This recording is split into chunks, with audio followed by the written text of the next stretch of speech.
The wind arrives before the dawn. It moves across the endless fields of white, over frozen rivers that no longer remember their flow, and around the low hills that mark the edge of the Arctic Circle.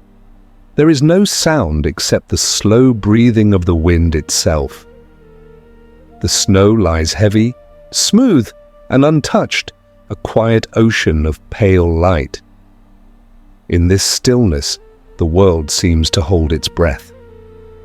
Far away beneath this quiet sky, a small cluster of wooden buildings rests beside a line of railway tracks.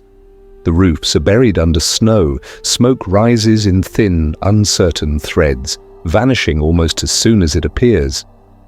The air smells faintly of coal and frost. It is the smell of a place where winter never leaves, a place that waits in silence for each new day to begin. From 1932 until 1962, more than 73,000 people were brought here. They came from cities, from villages, from farms and small streets that once had laughter and evening lamps. Some had been teachers. Some were engineers. Some had done nothing at all. They arrived not as travelers, but as names on a list. Now they are shadows moving through the cold, surrounded by snow that stretches farther than the eye can see. The northern wind does not ask who they are. It touches everyone the same way, lightly, endlessly, with a patience that outlives every name. The horizon glows faintly in shades of silver and blue, a color between night and day. The sun does not rise quickly here. It rolls along the edge of the world, hesitant and distant, casting a dim glow that never becomes full daylight. The silence of Vorkuta has a weight of its own. When a train whistle sounds far away, the noise spreads across the empty tundra like a slow echo. Then the stillness returns, deeper than before. The cold is not cruel, it is simply constant, like a quiet rule the land has made for itself. Snow gathers on the walls, on the rails, on the roofs of the barracks, layer upon layer, until everything becomes one color, one shape. At the heart of this frozen expanse stands a fence of rough wood and rusted wire. It leans slightly under the burden of frost. Beyond it, more snow. Beyond that, nothing. For those who come here, it feels as though the world has ended, and what remains is only the whisper of the wind and the soft pulse of breath in the dark. Inside the settlement, footsteps move carefully across the ice. The people who walk here wrap themselves in thin coats, their faces hidden in scarves. Each breath becomes a small cloud, rising, fading, joining the air that never warms. They speak little. Words freeze quickly in this cold. The air tastes of iron and smoke. The sound of boots on snow repeats in a slow rhythm, like a heartbeat muffled under layers of cloth. Somewhere, a metal door closes with a gentle clang. A few dogs bark once and then fall silent, curling against one another for warmth. The northern sky holds no promise of comfort. Yet, in its quiet, there is a strange kind of peace, a stillness that presses gently on the heart, asking nothing, expecting nothing. The snow glows faintly, as if it remembers the light of stars hidden behind clouds. In this still moment, it is easy to forget the world beyond the frost. Cities, streets, the sound of bells or laughter all seem distant, almost imagined. What remains is the rhythm of breathing, the steady pulse of time, measured not in hours, but in the slow drift of snowflakes through the air. Each winter day here begins without hurry. The light spreads like milk across the horizon, never bright, never dark. The wind rearranges the surface of the snow, carving soft shapes that change and vanish by evening. The temperature falls until even the wood of the buildings groans in the night. Yet life continues quietly, carefully, as if guided by an old memory that refuses to disappear. At dawn, smoke rises again from a few chimneys. A thin line of figures appears on the railway track, moving slowly toward the settlement. Their coats are heavy with frost. Their breath hangs behind them in long ribbons. They walk without speaking. The sound of their steps joins the soft hum of the wind. They have come from far away, across thousands of kilometers, through darkness, through silence, through time itself. Their journey has ended here, in the far north, at the place called Vorkuta. For them, this is not a beginning or an ending. It is simply another morning in a world made of snow. The buildings ahead wait without expression. The land itself listens, patient and vast.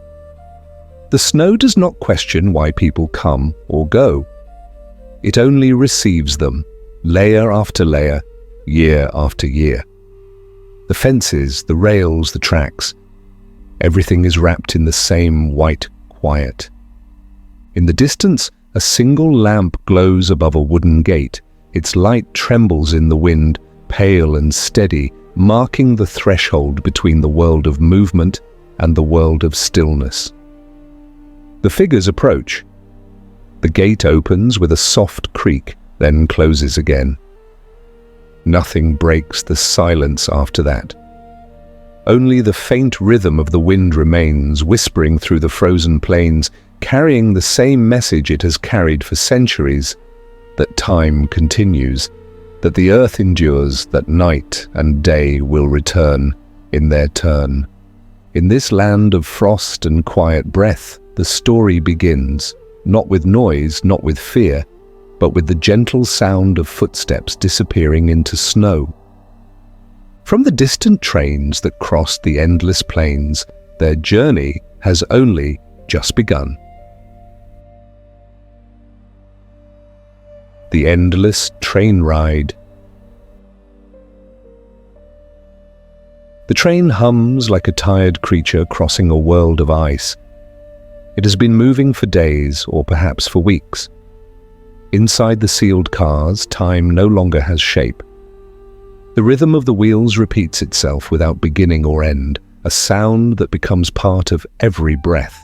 Steel on steel, a low, unbroken murmur. The sound drifts through the darkness like a heartbeat that refuses to stop. Inside each wagon, there is no space left for thought. The air is thick and still. The wooden walls sweat with frost. A dim light leaks through the cracks, pale as breath on glass.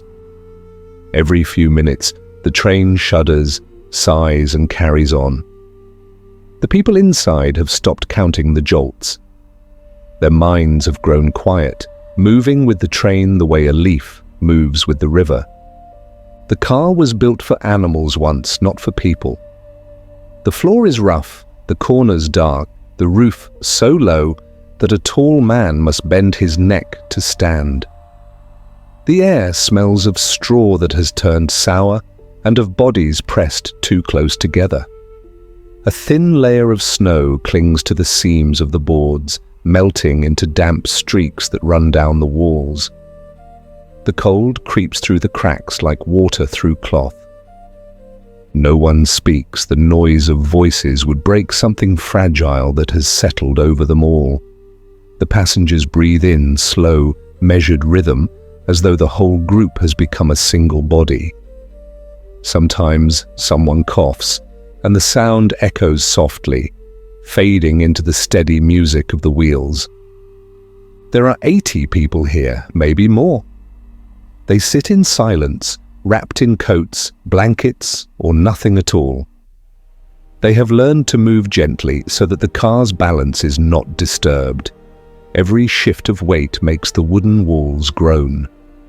The ceiling above them is blackened with soot from a small iron pipe that no longer carries smoke.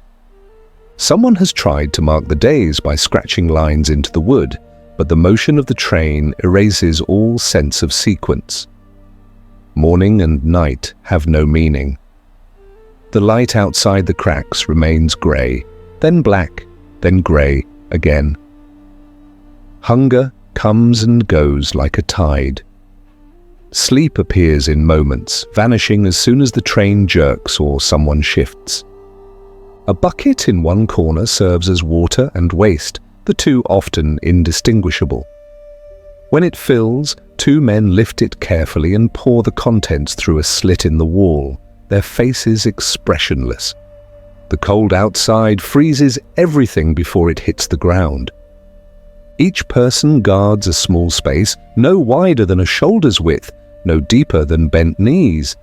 They sit close enough to feel each other's breathing, yet they do not look into one another's eyes. There is nothing to say. Words, if spoken, would only remind them of where they are going.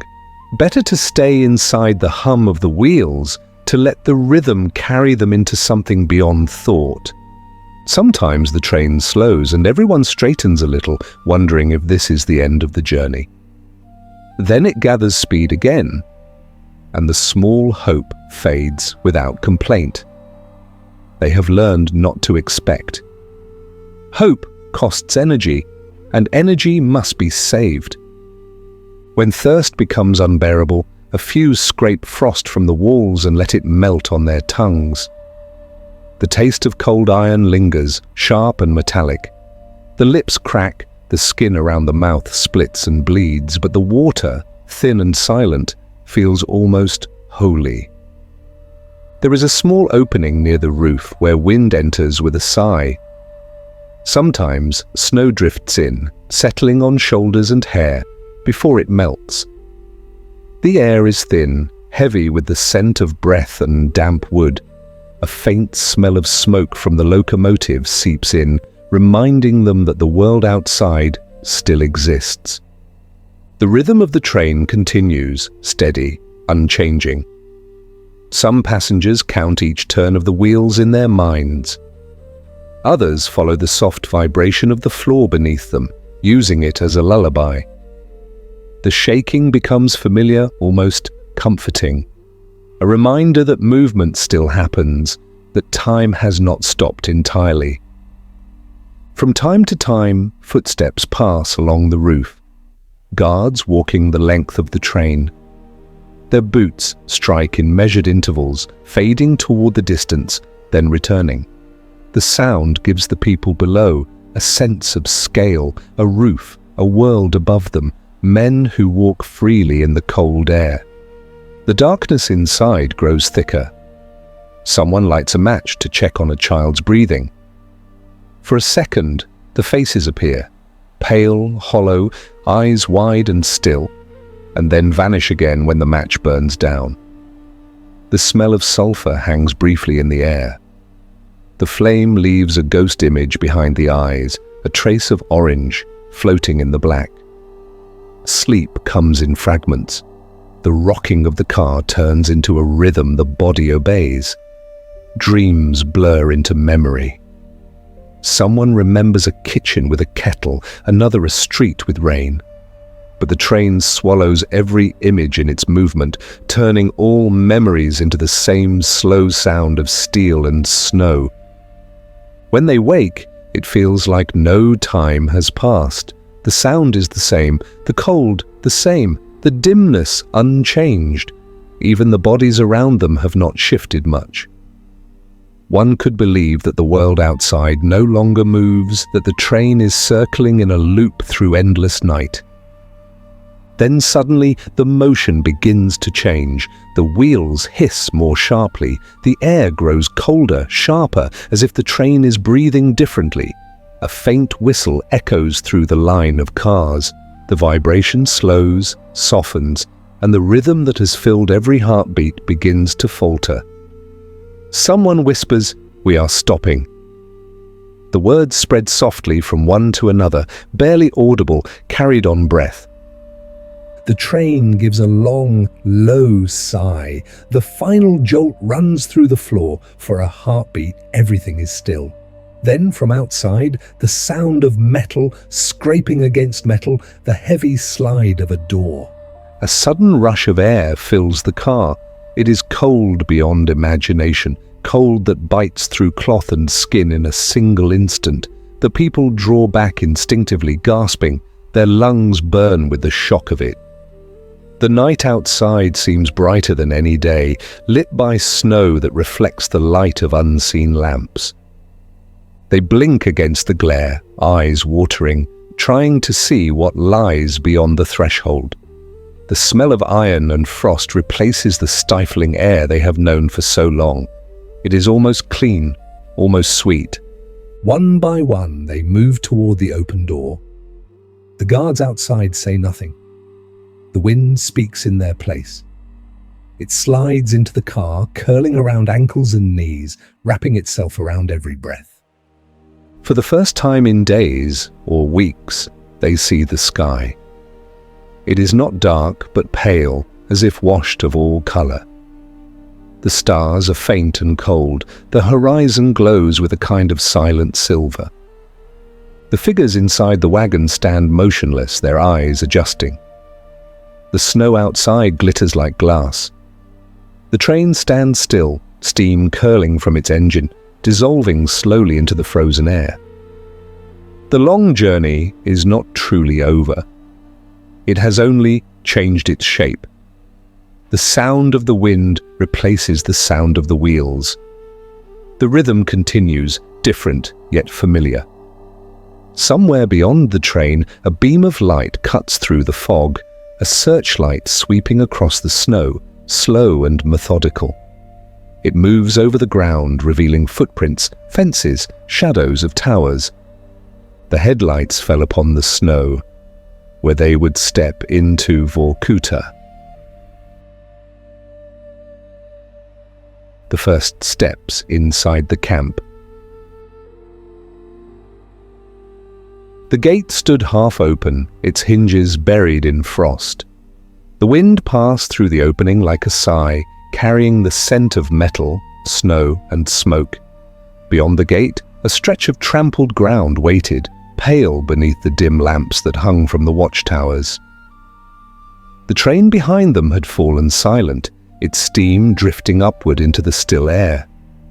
They stepped down one by one, boots crunching on the frozen earth. The snow had been pressed into a hard crust by countless feet before them. A faint blue light lay across the scene, the kind that appears only near the Arctic, when the sun is somewhere below the horizon, but not entirely gone. The air shimmered faintly with ice dust. A voice called out, calm and unhurried. It echoed between the wooden fences, translated into movement by the guards who stood nearby. The newcomers formed lines, their shapes uneven, their shoulders hunched against the cold. They did not speak. The sound of breathing rose and fell together, a quiet tide in the open space. The wind circled through the yard, touching their faces with invisible hands. It slid beneath collars and cuffs, exploring every seam of cloth. The people shivered without meaning to. The guards watched without expression. Somewhere, a bell rang, slow and deliberate, marking the arrival of another transport. At the edge of the yard stood a low building with smoke rising from a small chimney. Light leaked through the cracks around the door. One by one, the lines began to move toward it. The snow creaked softly under their steps, the sound measured, almost ceremonial. Inside the building, the air was warmer, thick with the smell of damp wood and kerosene. A single bulb swung from the ceiling, casting a pale yellow circle on the floor. The rest of the room dissolved into shadow. Behind a wooden table sat two men in grey coats, their faces blank as paper. A stack of forms lay before them, edges curling from the damp. Each newcomer stepped forward when called. A name was read aloud, followed by a short silence, then a number. The number was written on a tag and pinned to the coat. The name was set aside. The voice reading the list never changed tone. It moved steadily, without pause or emotion, like a metronome marking time. When the last tag was fixed, another guard motioned toward a second door. Through it, a narrow corridor led to a room that smelled of soap and cold water. There, under the watchful eyes of the attendants, they were told to remove everything they carried: watches, letters, photographs, belts, rings. Each item was placed into a box that vanished behind a curtain. The sound of metal, paper, and cloth filled the space, soft, brief, final. The people undressed in silence. The floor was cold beneath bare feet. Their breath clouded in the air as they stood waiting, hands folded, skin pale under the weak light. A man with a clipboard moved down the line.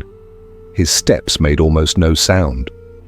When he stopped before someone, he looked at them not as at a person, but as at a figure to be measured. A nod, a note, and the line shifted forward. Then came the scissors. Hair fell quietly to the floor, gathering in small piles that looked like nests abandoned by birds. The clippers hummed steadily, their sound blending with the whisper of the wind through the cracks. No one spoke. When it was done, the cold touched their scalps like a new layer of air. From another doorway, bundles of clothing appeared: coarse shirts, worn trousers, thin coats the color of dust. A pair of wooden clogs for each person, wrapped in a strip of cloth. The garments smelled faintly of smoke and salt. They were too large for some, too small for others, but no one complained.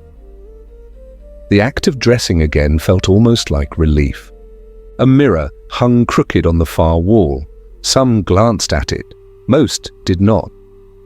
Those who looked saw faces that seemed older, drained of memory, as if the reflection belonged to someone they had met once and forgotten. In the next room, a guard explained the rules. His voice was even, practiced, without cruelty or kindness. Wake at 5, roll call at 5:30, work begins at 6. Silence during meals. No letters without permission. No talking to guards, no questions. He recited these like the verses of a prayer that no one believed, but everyone obeyed. The listeners nodded, their breath rose in small, synchronized clouds. The guard's tone did not change when he added the final line. Attempts to escape would be met with bullets. The words hung in the air for a moment, then dissolved like mist. The line moved again, now toward the door that opened back into the cold. The wind entered instantly, wrapping itself around their ankles, sliding up their sleeves. Outside, the yard looked wider than before, as if the snow itself had been listening.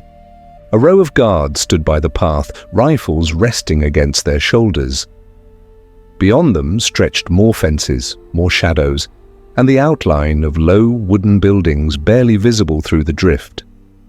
The lamps along the walkway flickered softly, haloed by the frost. They began to walk. The snow gave beneath each step, crunching in a slow rhythm.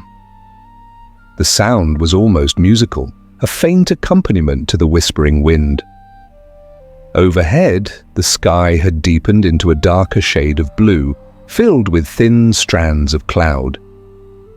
As they moved, the world seemed to narrow. The fences on either side drew closer.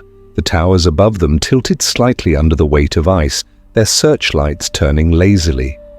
The beam of one light passed across the group, tracing faces, shoulders, the steam of breath rising from mouths.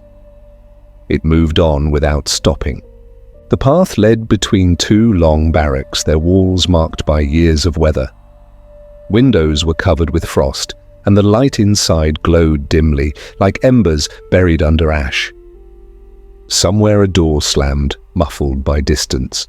A dog barked once, then fell silent. When the group reached the center of the yard, they were told to stop. The air here felt heavier, as if the ground itself remembered every step that had crossed it.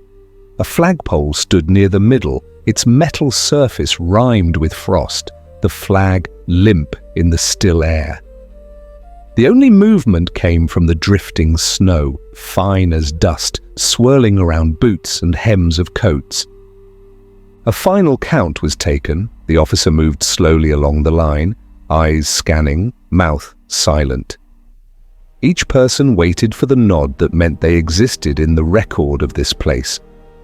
When it came, it was small and unremarkable, yet it carried the weight of a name being replaced by a number. The moment stretched, quiet and unbroken. Then a new order was given. The line turned toward the buildings once more.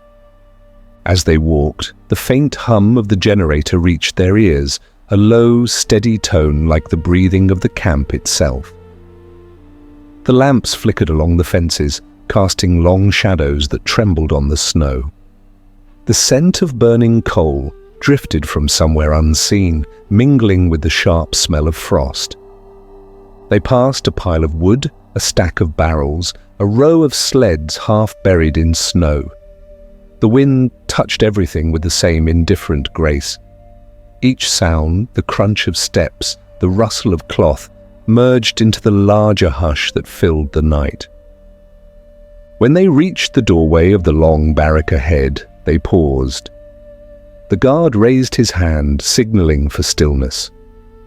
For a moment, all was silent again, the kind of silence that exists only where the air itself seems to listen. Then, softly, the door opened. A faint warmth spilled out, carrying the smell of smoke, damp wool, and human breath. Inside, the darkness waited, gentle and deep. After the roll call, they were led into their first barracks. Barracks, the shelter in the snow.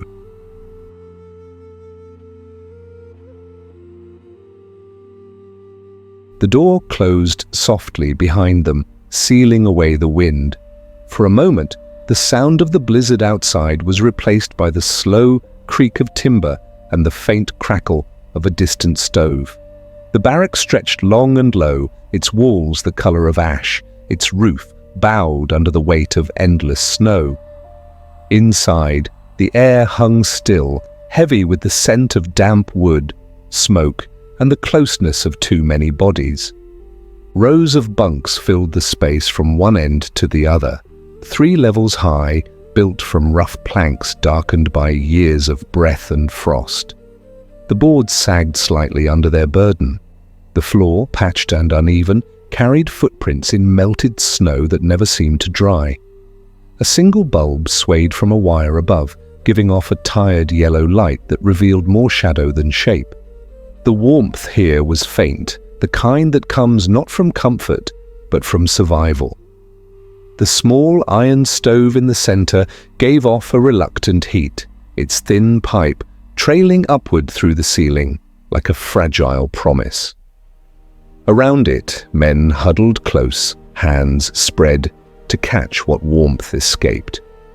The glow of the coals pulsed softly, red through a veil of dust and smoke. The new arrivals paused near the doorway, eyes adjusting to the dimness. For a moment, it felt like stepping into another kind of silence, one filled not with the wind, but with breathing, coughing, the rustle of fabric. Every sound was small, deliberate, softened by exhaustion. Someone shifted on a bunk. Someone whispered a word that faded before it reached the wall. A guard gestured toward the far end of the barrack. The newcomers moved as one, their steps muffled by the wooden floor. They passed between the rows of bunks where faces turned briefly toward them and then away again. Eyes that had seen many winters, hollow and calm, watched without curiosity. Everyone here knew what arrival looked like. At the end of the barrack, a man with a narrow face and steady voice pointed to an empty section of beds. "There," he said simply. The words carried no authority, only routine. The newcomers climbed to their assigned spaces, each choosing a bunk as if choosing a place within a story already in progress. The wood was cold beneath their hands. The mattresses were nothing more than thin sacks filled with straw that smelled faintly of mold. The blankets were coarse and stiff, worn soft only in the center, where countless bodies had pressed against them before. When they sat down, the straw shifted with a dry rustle, releasing a faint, earthy scent into the air. The top bunks were the warmest, nearest the slow rise of heat from the stove. The lowest stayed damp with the breath of the ground. Yet warmth was relative here, everything measured not by comfort, but by degrees of less cold. A man on the top level turned in his sleep, and a small rain of dust fell through the boards, settling like snow on the bunks below. The air tasted faintly of metal, as if the very cold had flavor. The walls sighed in rhythm with the wind outside. Through the cracks between planks, thin fingers of air slipped in, wandering along the walls and over the sleeping figures.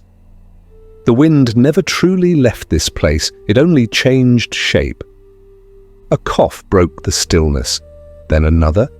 Soon it became part of the room's quiet music, a soft percussion that blended with the whisper of the stove and the rustling of cloth. No one reacted.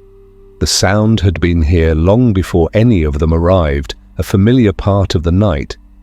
In one corner, a small shelf held tin bowls and spoons, each marked with scratches of long use. Beneath it, a wooden bucket served as the only wash basin. A faint trace of soap clung to the rim, though the water inside had turned cloudy and cold. Someone dipped their fingers in, rubbed them together, and then dried them on the hem of their coat. The smell of soup drifted faintly through the air, a mix of boiled cabbage, burnt wood, and something sour. It came from the far end, where a few men ladled portions from a large metal pot resting on coals. The line moved slowly, the floorboards creaking with every cautious step. When their turn came, each person received a dented bowl half filled with pale liquid and a small piece of dark bread. The soup shimmered faintly in the dim light, thin and translucent, with a few vegetables floating near the surface like shadows. The bread was dense, heavy as stone, its crust rough against the fingers. They sat along the lower bunks, bowls balanced on their knees. The first spoonful was taken carefully without haste. The warmth spread gently through the chest, more memory than nourishment. The bread was chewed slowly, every crumb measured, nothing wasted. No one spoke. The silence was almost reverent, as though conversation might disturb the fragile rhythm of eating. The only sounds were the scrape of spoons, the small sighs that came after swallowing, the occasional crack from the stove. The air thickened with the smell of steam and human breath. A few faces softened as the warmth reached their hands. A kind of quiet understanding passed between them, a shared acknowledgement that this, for now, was life. When the bowls were empty, they were stacked neatly near the stove. The glow of the coals reflected in the dull metal, flickering like small red eyes. Some men lay back on their bunks immediately, closing their eyes without a word. Others sat for a while, staring at the ceiling, following the slow dance of light and shadow. Outside, the wind had found a new rhythm. It brushed against the walls in long, even strokes, like a hand smoothing a blanket. The barrack creaked softly in reply. From time to time, snow fell from the roof in a muffled thump, sending a tremor through the walls. The light bulb flickered, then steadied again. In that brief pulse, the faces seemed to shift, young, old, then ageless. The air had grown thick with warmth, faint though it was, and the smell of smoke lingered in every breath. The coughs came less often now, replaced by the slow cadence of sleep. In the dimness, the barrack felt almost alive. The sound of breathing rose and fell like the tide, a collective rhythm that filled the long, low space. The stove's glow reflected faintly on the walls, spreading the illusion of a hearth, though there was no comfort here beyond endurance. Somewhere near the center, a man whispered a short prayer in a voice barely above breath. The words were lost before they reached the ceiling, swallowed by the air that trembled between wood and frost. No one answered, yet something in the silence felt like agreement. The night deepened. The faint light from outside slipped through the cracks, drawing thin lines across the floor. The snow beyond the walls pressed close, muffling every sound. Inside, everything settled, bodies, breath, and thoughts, into a single slow rhythm. Above the stove, the smoke curled lazily, tracing invisible patterns in the air. The warmth it offered was small, but it was enough to keep life moving, minute by minute. Outside, the world remained white and endless. Inside, the barrack held its fragile island of heat. Between the two, the wind continued to hum its low song, weaving through every gap in the wood. The newcomers closed their eyes, their thoughts dissolving into the quiet. The sound of sleep spread through the room like a tide returning to shore. The next day, the life of labor began. The rhythm of a camp day.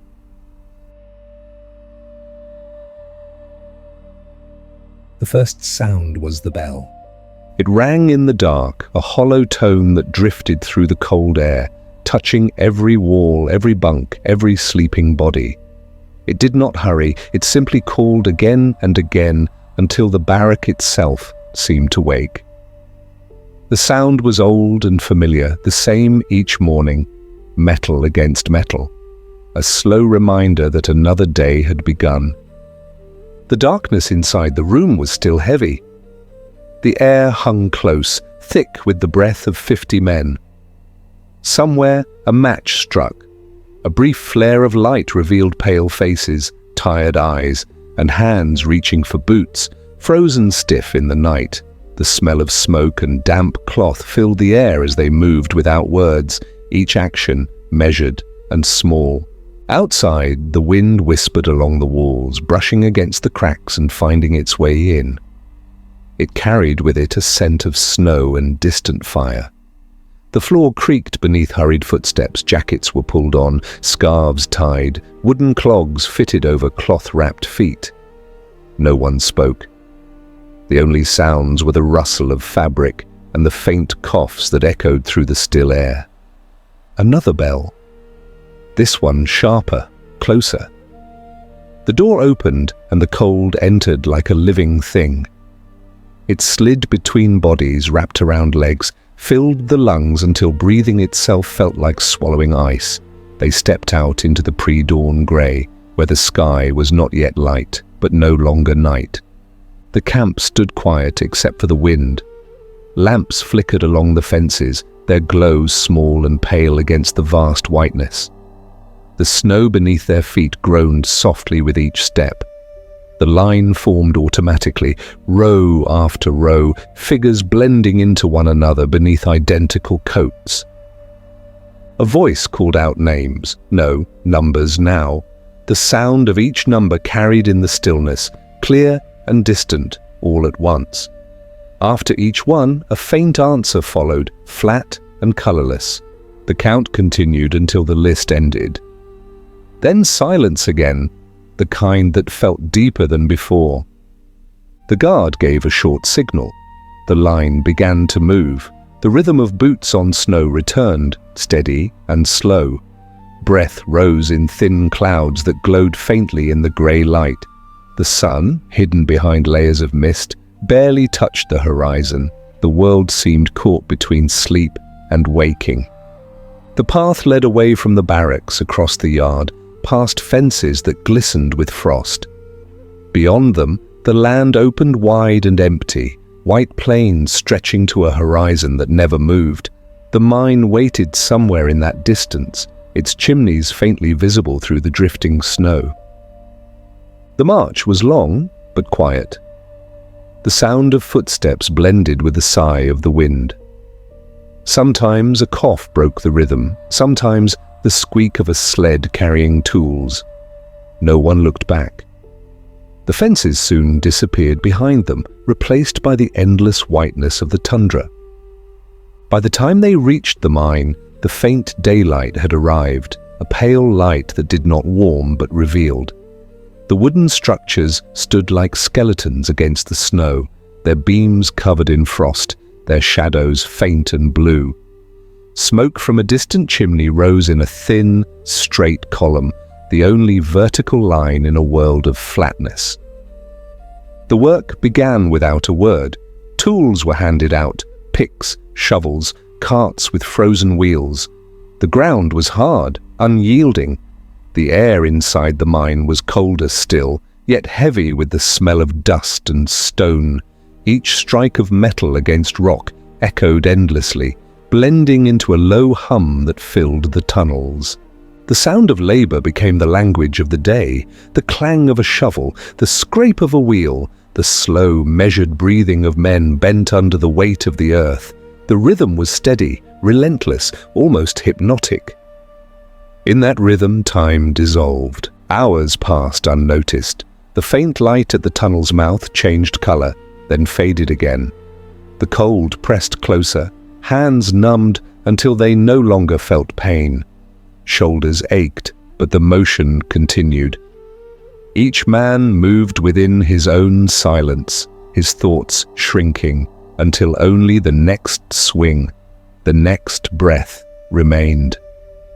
From time to time, a guard's voice echoed faintly, reminding them of the quotas, numbers to be reached, stones to be moved, weight to be measured. Those who met the quota would eat that evening. Those who did not would wait, hungry, through another night. It was not cruelty, only rule. The mine cared for no one. It only demanded. During short breaks, they stood in small groups near the entrance, faces turned toward the faint light. The air outside felt sharper, almost clean. Snow swirled in slow spirals, landing on their shoulders and melting instantly. Some leaned on their tools, others crouched to rest their backs. No one spoke of the cold or the hunger. Words would not make the day shorter. When the whistle sounded, they returned to the tunnels. The sound of work resumed like a familiar song. Hours blended together until even thought became part of the rhythm. The heartbeat with the strikes of the pickaxe. The breath matched the rolling of carts. By late afternoon, the light outside began to fade. The horizon turned grey again, the same colour it had been at dawn. The cold deepened, filling every hollow of air. The men moved slower now, each motion deliberate. The sound of metal grew softer, then stopped altogether. The final whistle came at dusk, a long, low note that drifted across the snow. For a moment, no one moved. Then, slowly, they straightened, stretching backs that had forgotten what standing meant. The tools were gathered, stacked in neat piles. The carts were lined up. Nothing was said. Outside the mine, the sky had dimmed to a silver twilight. The lamps along the path flickered again, small and patient. The line formed once more, the same as in the morning, shoulders close, steps even, breath white against the dark. The snow beneath them glowed faintly in the light of the lamps. The walk back felt longer, though the distance had not changed. The wind moved in waves, brushing against faces and tugging at sleeves. A few flakes of snow drifted down, silent and slow, settling on heads and coats. The sound of footsteps filled the emptiness once more, the only measure of passing time. At the edge of the camp, the fences appeared again, black lines drawn across the pale world. The watchtowers glowed softly, their lights swaying in the wind. The bell from the yard rang once, distant and low. It marked the day's end, not as relief, but as another turn of the same endless wheel. They entered the gate as they had left it, quiet, orderly, the rhythm unbroken. The lamps by the barracks burned weakly, halos trembling in the air. The doors opened with a slow groan, releasing a faint warmth that smelled of smoke and tired breath. One by one, they stepped inside. Coats hung, boots thudded softly against the floor. The air inside was thick with heat and silence. The stove glowed dimly, its coals breathing red beneath a skin of ash. Someone coughed, someone sighed, someone sat down heavily on the lower bunk. The day had ended exactly as it had begun, with the same sounds, the same air, the same rhythm that belonged to no one and held everyone. When night returned, they came back to the barracks, their breath weary and slow. Work beneath the earth.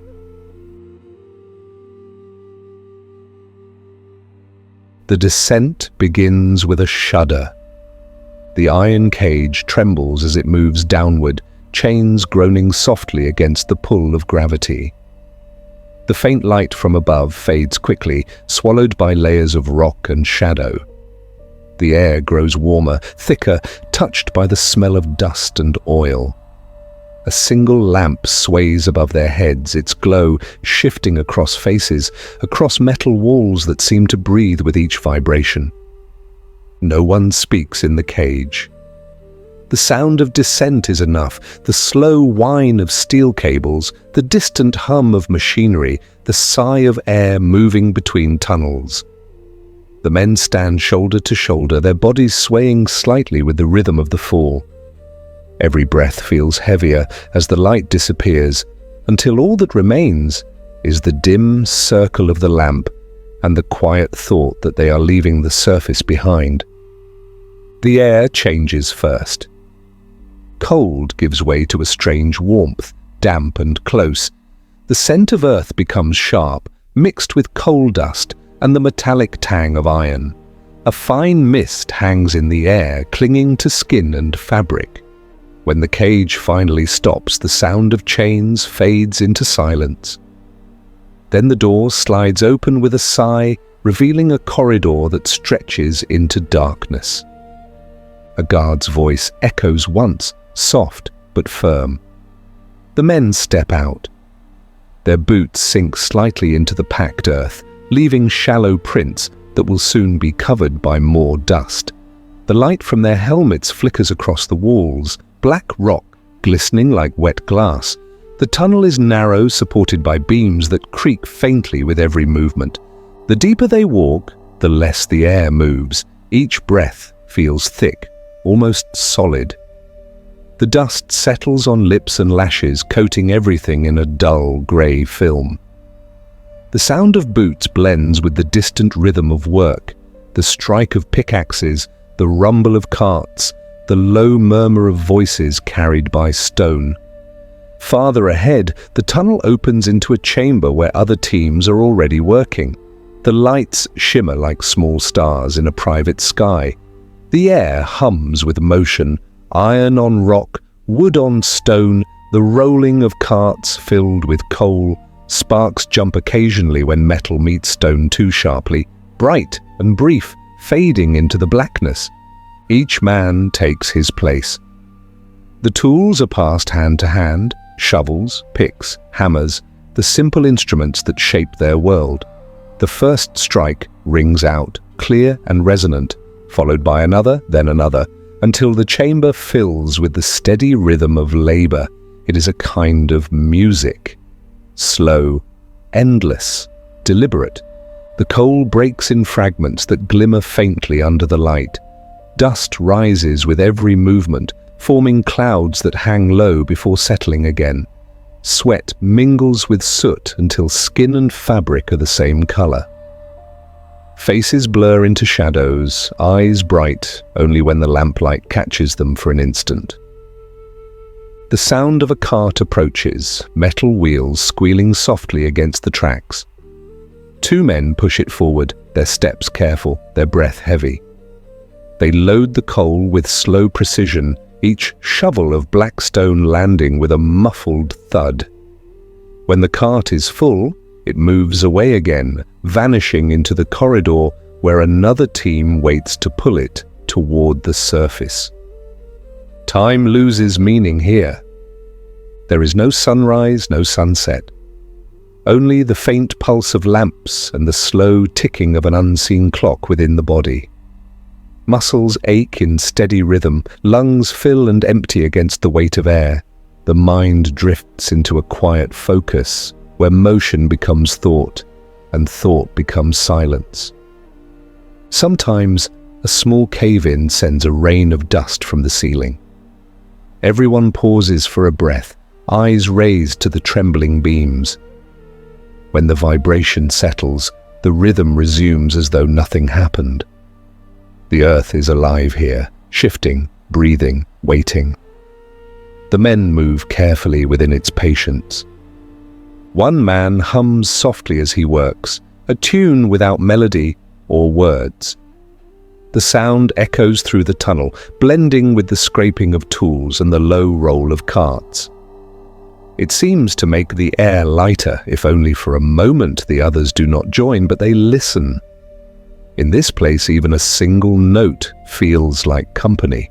Occasionally, the guard walks through, his lamp sweeping across the walls. He does not shout or strike. His presence alone is enough. The reflection of light glides over the men's helmets, the coal, the dripping rock. Then he moves on, and darkness folds back in. At the far end of the tunnel, water seeps from the walls, forming small rivulets that collect in shallow puddles.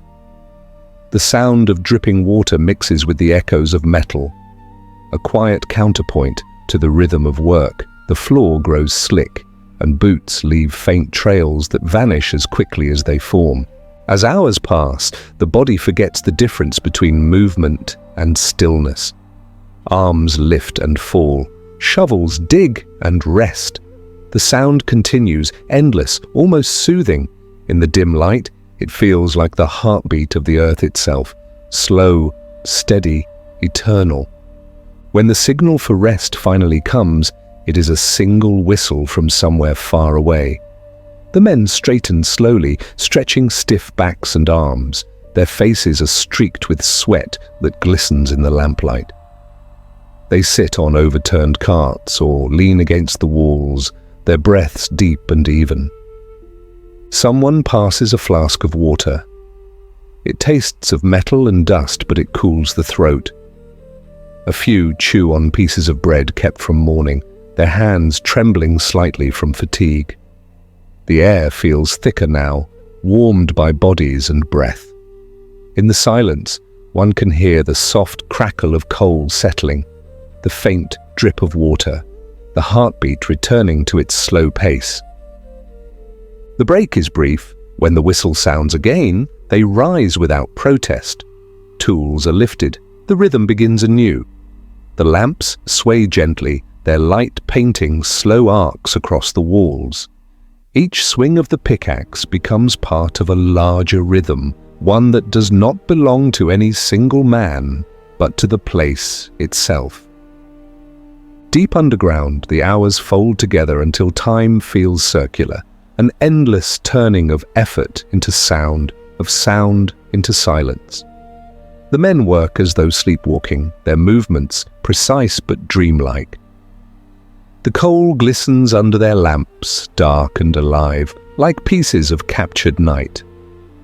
When the final signal comes, it feels both sudden and inevitable. The tools fall silent, the carts are lined up once more, full of black stone. The lamps flicker, dimming as if tired from the long day. The men gather near the cage, their faces ghostly in the dust-filled air. As the cage rises, the pressure in their ears shifts. The air grows cooler, thinner. The faint sound of wind returns like a memory. Above them, a circle of pale light widens slowly until it becomes a sky. The men blink as the cold touches their faces again. The surface greets them with snow and silence, the world unchanged, waiting. Above the ground, winter continued without end. The long seasons of ice.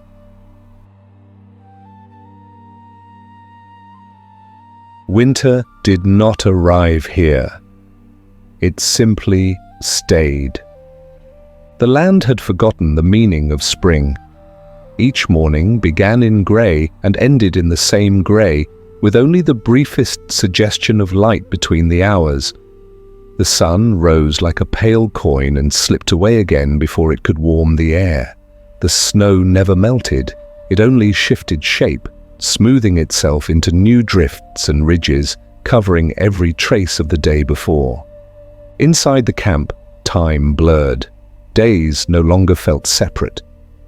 The air was always the same, sharp, thin, touched with smoke and frost.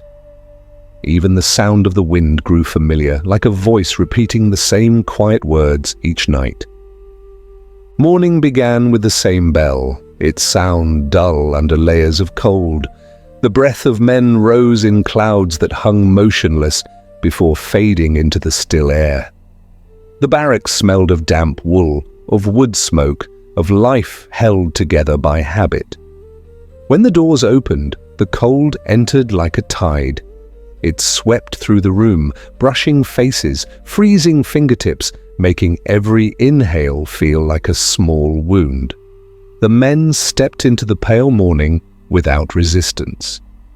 The routine itself had become a kind of warmth, a structure that gave shape to the endlessness. Work continued through the seasons that did not change. In the mine, the air remained thick and still. On the surface, the wind sculpted the snow into low hills that glittered beneath the lamps. The fences were wrapped in frost so heavy it looked like white moss clinging to the wire. Even the guards moved slowly, their breaths visible, their coats stiff with ice. At night, when the men returned to the barracks, the snow clung to their boots in grey clusters. They hung their coats by the door, their hands trembling from fatigue. The stove gave off a thin warmth, its coals glowing softly through the vent. Around it, they gathered without words, the silence between them heavy and deep. The cold lived inside everything, the wood, the blankets, the air they breathed. It crept into dreams, turning sleep into a place of frost and slow breathing. Sometimes the men woke with ice in their hair, the moisture from their breath frozen on the fabric around them. The body adjusted, learned to move without complaint. Warmth became something imagined, a story told to the bones by memory. Only the small things changed. The snow outside deepened, the lamps flickered earlier, the light on the horizon thinned until it was no more than a line of pale silver. The moon, when it appeared, seemed closer than the sun had ever been. Its light fell across the camp like a reflection on glass, cold, precise, unmoving. Inside the barracks, they learned to keep close. The nights were long, and warmth was a matter of distance between bodies. They slept side by side, the rhythm of their breathing merging into one slow tide. A hand stretched out in sleep might find another shoulder, another pulse, another fragment of living heat. Sometimes someone hummed softly before drifting off, a fragment of a song remembered from another life. The tune was simple, almost formless, but it filled the space like a fragile fire. The others did not speak, but they listened. In the deep hours, even sound became a kind of shelter. The walls groaned softly as the frost thickened. The snow on the roof shifted with the wind, sliding off in slow sheets that landed outside with muted thumps. The sound was distant, yet every ear caught it, measuring the world beyond the wooden walls. Once or twice each month, a faint glow appeared on the northern horizon.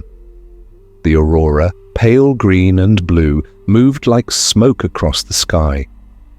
Those who saw it through the cracks in the wall watched in silence, their faces lit by the shifting light.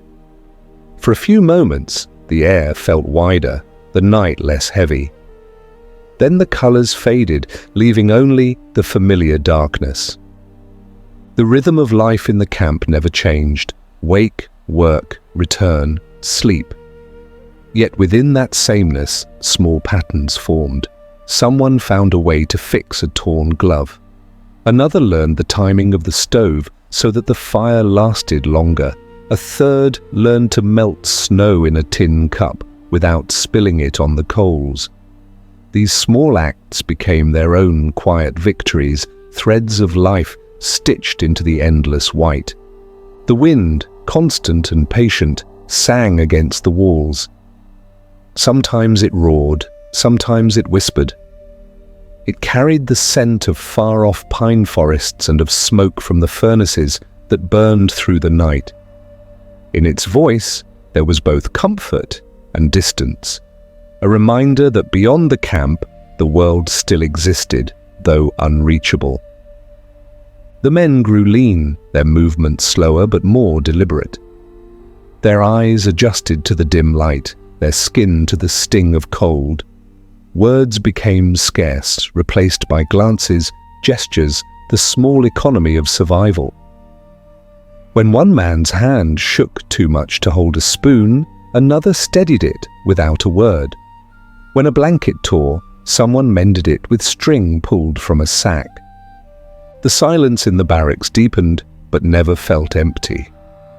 It was a silence filled with breath, with endurance, with the slow pulse of life that refused to fade.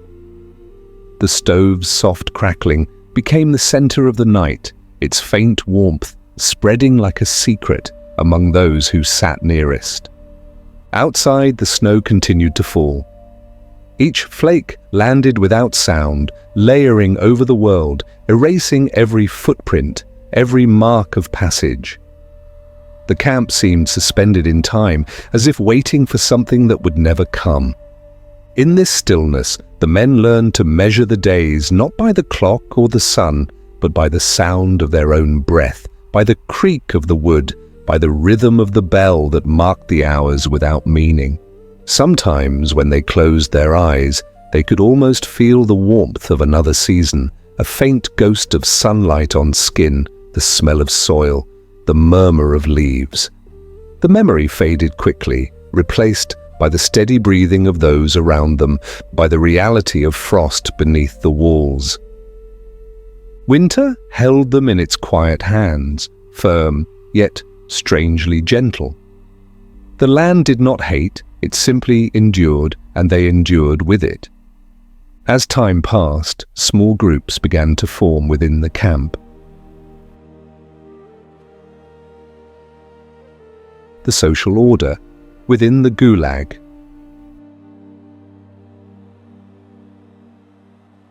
Over time, the camp revealed its own invisible design.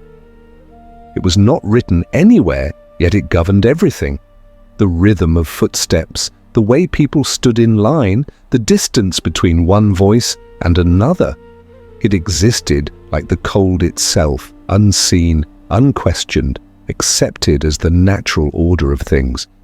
At the highest level stood those who watched and measured, the camp officials, the guards, the overseers whose eyes followed every motion.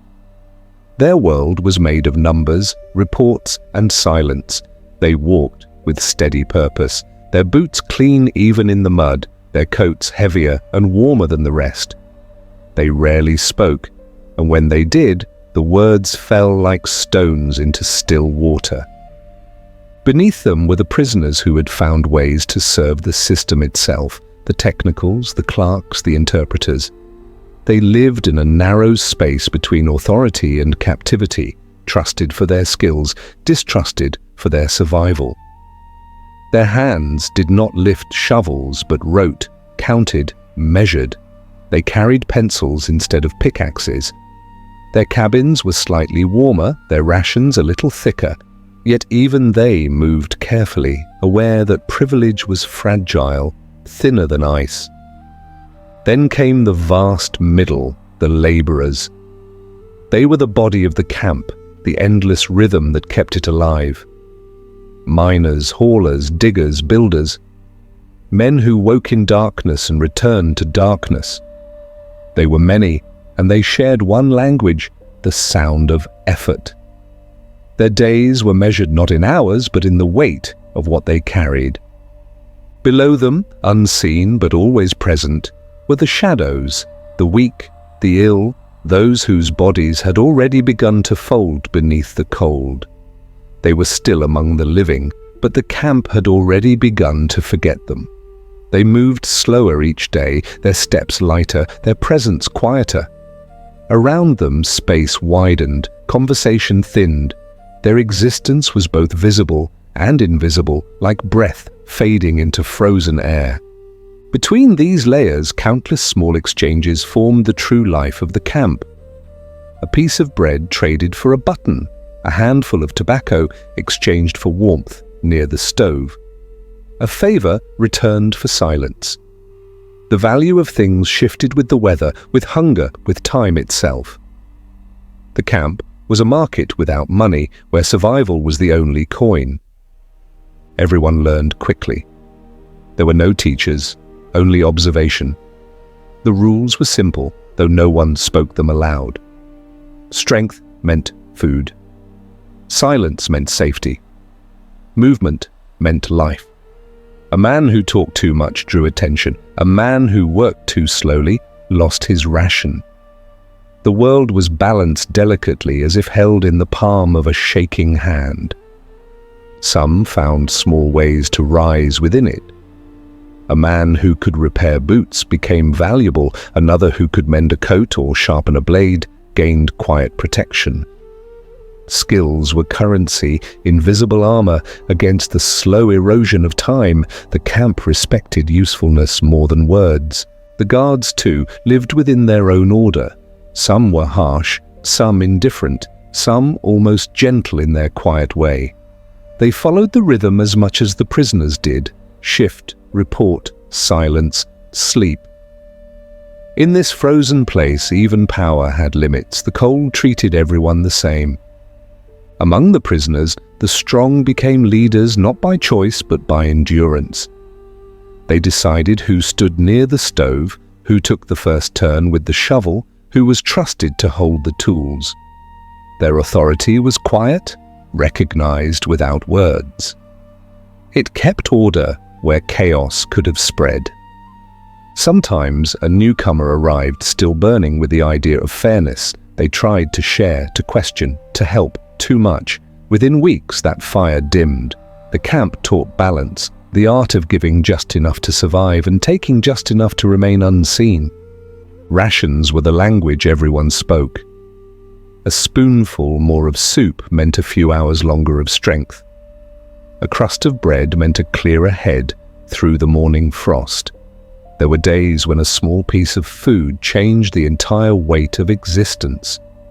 The men learned to notice the smallest details: the angle of the guard's hand, the sound of the ladle against the pot, the number of steps between one end of the line and the other. Trust was rare, but not absent. Sometimes a pair of workers would share their bread evenly without counting, or one would give a sip of water to another too weak to lift his cup. These gestures were small, almost invisible, but they kept something human alive beneath the ice. Stories traveled quietly in the dark. A man from the south spoke once of orchards and rain. Another told of a river where the water ran warm in spring. The words passed from bunk to bunk, soft as breath. For a few moments, they changed the air, adding color to a world drained of it. Then silence returned, and the rhythm of breathing took over once more. The social structure held steady, built not of laws but of necessity. Everyone had their place, and the boundaries rarely shifted. Yet within those boundaries, life found its own fragile balance. A nod at morning, a glance at evening, the passing of a piece of wood toward another's frozen hands. These small exchanges wove a quiet order stronger than the fences themselves. The weak were not mocked. They were simply absorbed into the background of the camp's long day. When one disappeared, his absence made no sound. The next morning, the line was shorter and the rhythm continued. The snow covered everything gently, without question. Even so, there was a strange dignity that lingered in the routine.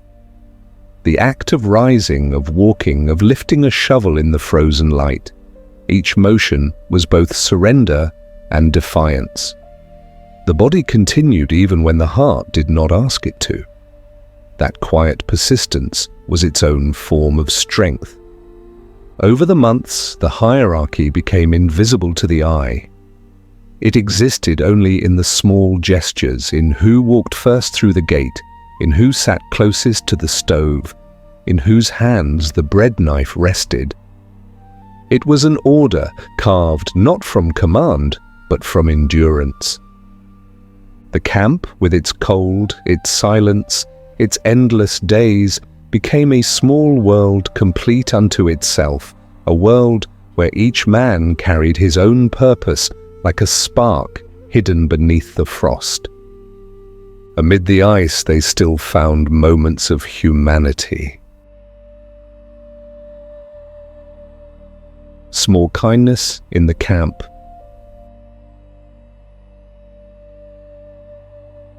Even in a place where winter never ended, warmth found its quiet ways. It appeared not in fires or in sunlight, but in gestures so small they could have been mistaken for accidents. The passing of a crust of bread, the sharing of a single match, the murmur of a few remembered words between the long silences. These moments did not change the camp, but they softened its edges, made the air less sharp, the night a little easier to bear. When rations came, the men lined up as always, silent and still. The soup was thin, the bread dense as stone. Yet here and there, someone would glance at another's bowl and, without speaking, push a small portion across the table. It was a gesture without ceremony, performed as though by instinct. A spoonful of warmth could travel farther than words. In the evenings after the day's work, the barrack settled into its familiar hush. The stove crackled faintly, the light dimmed, and the sound of breathing filled the long room. It was then, in the space between exhaustion and sleep, that small kindness took shape. Someone might hand another a piece of fabric to patch a glove. Someone else might whisper a line from a song half forgotten, letting the tune drift upward into the wooden rafters. One man, whose handwriting had once been neat and fine, began to write letters for those who could no longer remember how.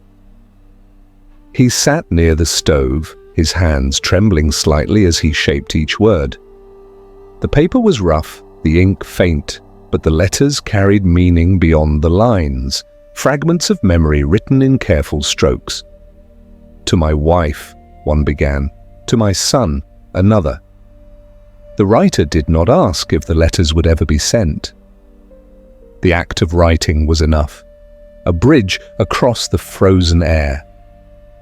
Another man, older and quiet, taught a few to read during the slow hours after supper. He drew letters in the dust on the floor, shaping them with the tip of his finger. The students traced them, whispering the sounds. The alphabet became a secret prayer, a map back to the world of meaning. The lessons were short, the words simple, but they carried a quiet dignity that nothing else in the camp possessed. Sometimes someone sang softly in the dark. The voice was low, almost hidden beneath the crackle of the stove. It was never the full song, only a line or two hummed without intention. Yet the melody lingered, spreading slowly across the bunks. It was not joy that the song carried, but memory, a faint reminder that somewhere, beyond the fences, people still sang without fear.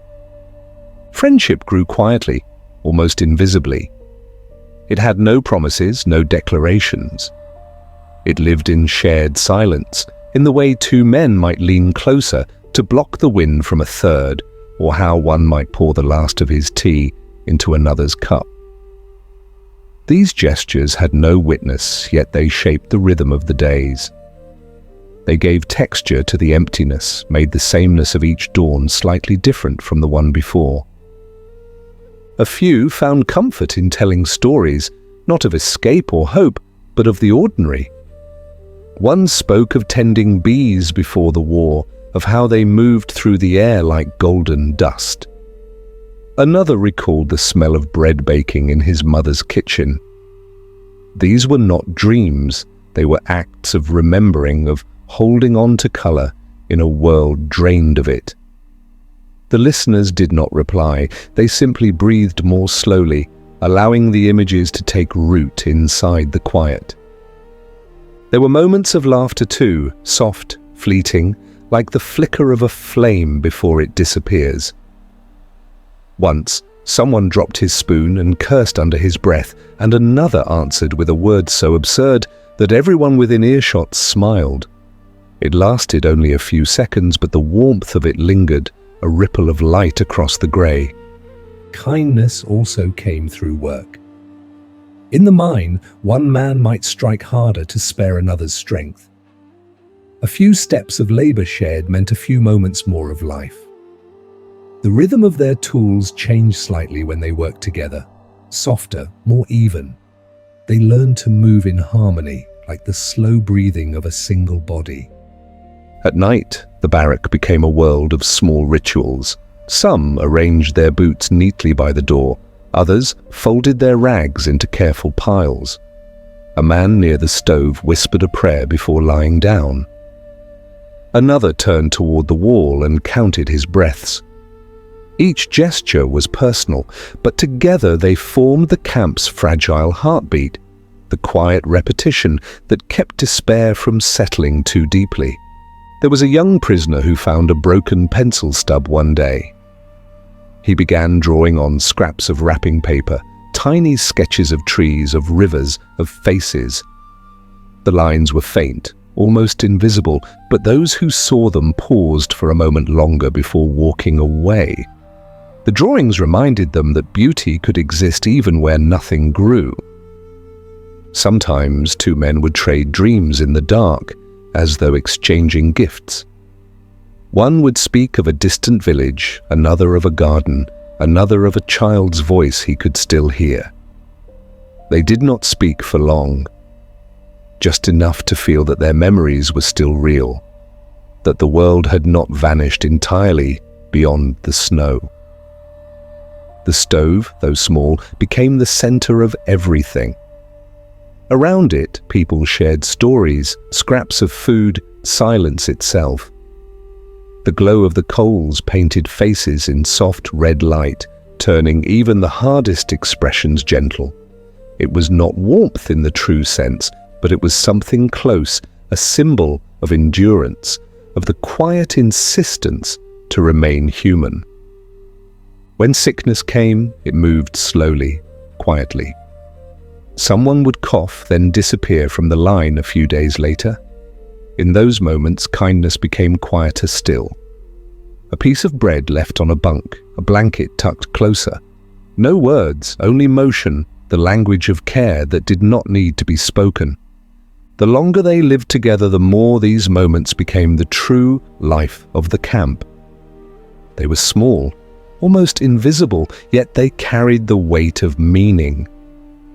In a world built to erase, they were acts of remembering. Each one said, in its own wordless way, "We are still alive." The snow continued to fall outside, silent and endless. The fences shimmered faintly under the pale light of the moon. Inside, the stove sighed, and the breathing of the men filled the room in slow, even waves. Sometimes, they heard news from the outside world. Faint news from the outside. News in the camp did not arrive with letters or papers. It came in whispers, It drifted between bunks like smoke, soft, uncertain, never fully formed. No one could say where it began. A few words, a gesture, the quick glance of a guard. Each fragment became a thread that wove its way through the barracks, changing as it traveled. Sometimes a man returning from the workshop would lower his voice and say, "They say something has happened in Moscow." Others would lean closer, listening without breathing. No one asked too many questions. The details were always incomplete. One said it was about a speech, another about a death, another about a war that might have ended or begun again. No one truly knew. But the act of listening, the act of believing, was its own comfort. It gave shape to the silence, made the long nights feel less endless. The news, if it could be called that, moved like the wind, fickle, changing direction without warning. Some nights the talk was of victory and peace. Other nights of executions and purges. Each version carried its own small spark of emotion, hope, fear, disbelief. But by morning, all that remained was the quiet rhythm of work and breath. The guards never spoke of the world beyond the fence. They moved as if the camp itself were the only world that existed. But sometimes, when two of them exchanged a few words near the gate, their tones softened, their eyes distant. The prisoners noticed these moments. They learned to read meaning from gestures, from pauses, from the way one guard looked toward the horizon before turning away. One winter morning, as the wind howled through the wire, a rumor began to spread that the great leader was ill. No one dared to speak his name aloud. They said it quietly, in fragments. He, the one in Moscow. The words trembled in the air like snowflakes about to melt. Some believed it. Some refused to. A few men crossed themselves when they thought no one was looking. Others turned away, their faces unreadable. The rumor carried both hope and fear. Hope that the world might change, fear that nothing ever would. At night, in the dim light of the stove, the conversations grew slower, deeper. "I heard," one man whispered, "that the war is over." "Which war?" another asked softly. "The one that never ends," came the answer, followed by a silence so long it felt like a prayer. There were no radios in the camp, no papers, no official word. Yet somehow the prisoners built an invisible network of belief. Someone claimed to have seen a guard holding a newspaper with a new headline. Someone else said a supply train had come later than usual, meaning something important had happened far away. The logic was fragile, but it was enough. The truth no longer mattered as much as the possibility of it. A few of the older prisoners still spoke with quiet reverence about the cause they had once believed in. Their voices were calm, not defiant, as they recalled speeches, marches, songs from another time. For them, faith in the idea had become like an ember buried deep in ash, not bright, but still warm. Others had lost faith completely. They spoke little, their eyes fixed on the snow outside. To them, belief had become another form of exhaustion. They no longer asked questions, they no longer waited. The world beyond the fence had dissolved into myth, like a faraway dream that fades with waking. Between these two kinds of men lay the rest, the silent ones. They listened, but said nothing. They carried the rumors quietly, not as truth or lie, but as memory. To them, each whisper was a reminder that the world still moved somewhere beyond the endless ice. Sometimes a piece of paper appeared, folded small enough to fit in a pocket. A scrap torn from a package, a label, a fragment of a letter. It might contain only a few words. Harvest good, prices down, peace talks continue. Yet those words were read and reread, passed hand to hand as though they were sacred text. The guards confiscated such things when they found them, though often too late. By the time the paper was gone, the words had already taken root. They became part of the shared silence, something that could not be erased. A strange thing happened over time. Even lies brought comfort. A rumor once spoken created its own reality for a moment. It gave direction to thought, purpose to waiting. The truth was less important than the motion of belief itself. In a place where everything stood still, the idea of change, any change, was enough to keep the mind alive. One evening during a storm, the wind carried a sound from the far distance, a faint rumble that no one could place. Some said it was thunder. Others said it was the roar of machines, the sound of trains on a line that led away from the camp. For hours afterward, men listened, each hearing something different in the silence that followed. Even those who no longer believed found themselves wondering, what if it was true? What if the world outside was shifting, reshaping itself while they waited here in the frost? No answers came, but the questions themselves gave light to the darkness. In the absence of news, imagination became a form of survival. One man said he dreamed of seeing a newspaper again, not for the words, but for the color of the ink, the sound of paper folding, the smell of it. Another said he missed the voices of people arguing about things that mattered. "Noise," he said softly. "I miss the noise." In these moments, the distance between the camp and the world beyond felt impossibly wide.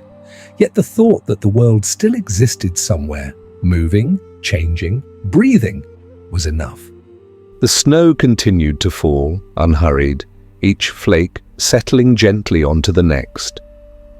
The fences gleamed faintly under the moonlight, as though they too were listening. The next morning, the rumor changed again. Someone said the illness was worse, another said it was nothing. The truth remained hidden, but the rhythm of belief continued. It gave the days their pulse, the nights their quiet hum of possibility. Through it all, the guards' faces stayed blank. The work went on. The mine still roared below ground. But something in the air had shifted, an almost invisible tremor like the faint crack in a sheet of ice before the thaw. Amid those rumors, there were still signs of hope.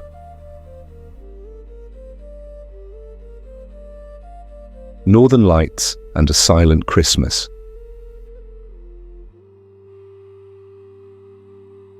The nights grew longer until they became one unbroken stretch of shadow. The horizon faded and the sky turned into a single canvas of grey and blue, the colour of old metal touched by frost. Then, on a still evening, the sky changed. Slowly, as if remembering its own beauty, it began to shimmer. A thin line of green appeared above the snowfields, trembling like breath upon glass. The men stopped what they were doing and looked upward. For once, even the guards did not speak. Across the heavens, the northern lights unfolded, a river of shifting color that moved without sound, painting the ice with soft reflections. The air felt lighter, thinner, as though it held a secret too delicate to name. The lights moved in slow arcs, rippling like fabric in a silent wind. Green turned to pale blue, blue deepened into violet, then faded back to white. Some said it looked like the ocean turned upside down, waves of light flowing where water could not. Others simply stood still, their faces lit with a faint glow that made them look almost peaceful. For a few moments the camp seemed to disappear. The fences lost their edges, the watchtowers became silhouettes, and even the endless cold felt less heavy. It was as if the world itself had paused to breathe. No one spoke of the meaning of the lights. But in that quiet, each man carried his own thought of places once seen, of people once held, of warmth that had not yet completely left the heart. The sky was alive, and for the first time in many months, so were they. As the colors faded, the darkness returned, but not as deep as before. Something of the light remained in their eyes. It lingered in memory, like the aftertaste of a dream. Soon after came the quiet days of December. The cold deepened until even the air felt brittle. The snow rose high against the barracks walls, muffling every sound. Time slowed, wrapped in layers of silence. The wind outside sang softly, carrying with it the faint creak of ice shifting across the river. No one mentioned Christmas aloud, but everyone felt it approach. The body remembered, even when the calendar was gone. It was not marked by candles or by song, but by an ache deep in the chest, a longing that was both sweet and sharp. On the night itself, the barrack was dim and still. The stove burned low, its glow the only light. A few men sat near it, their faces calm, their hands folded in their laps. The silence held something different that night, not emptiness, but reverence. One man crossed himself quietly, the gesture quick, almost hidden. Another followed, his fingers trembling slightly.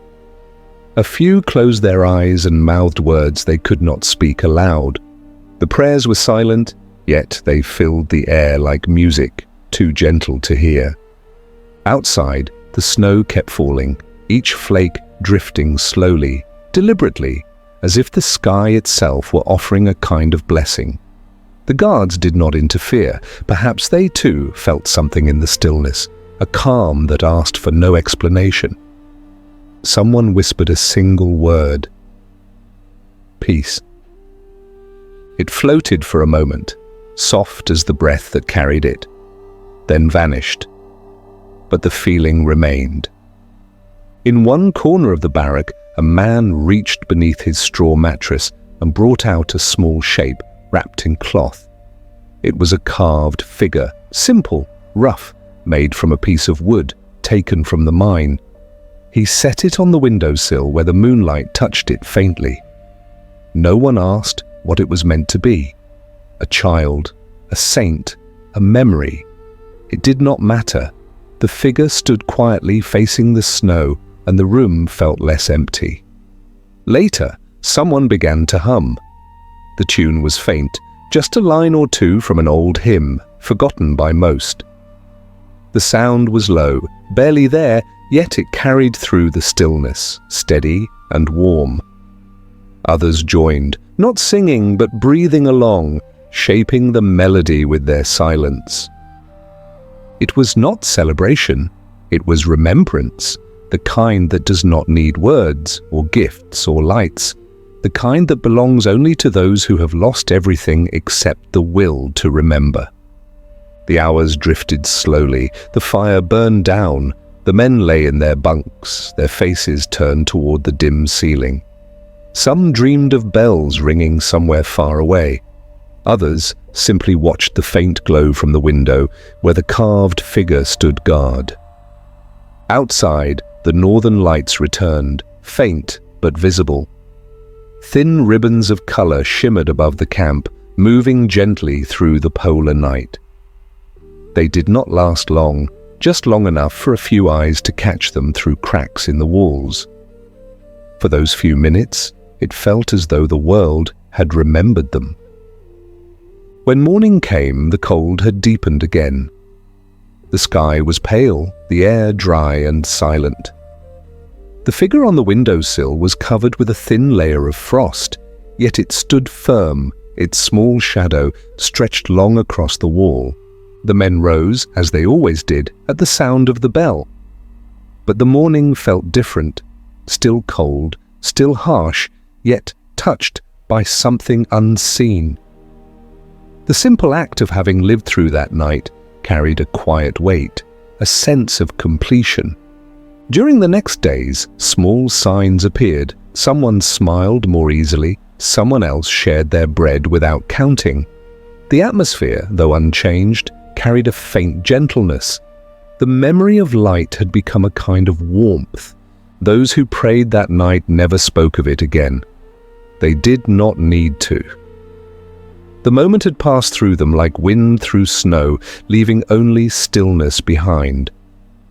Yet in that stillness, something remained. A calm acceptance, a shared silence that said more than any word could.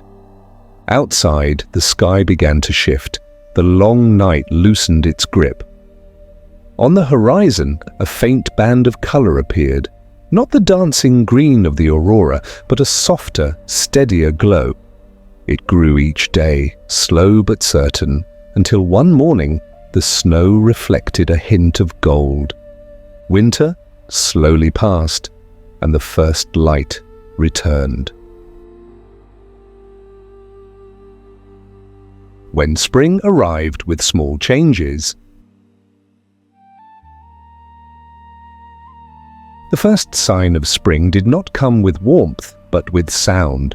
A faint dripping, soft and hesitant, echoed from the eaves of the barracks. At first, no one noticed. Then one morning, a man lifted his head and realized that the snow on the roof was melting, slowly, quietly, but undeniably. A thin trickle of water slid down the wall, leaving a dark mark where frost had lived for months.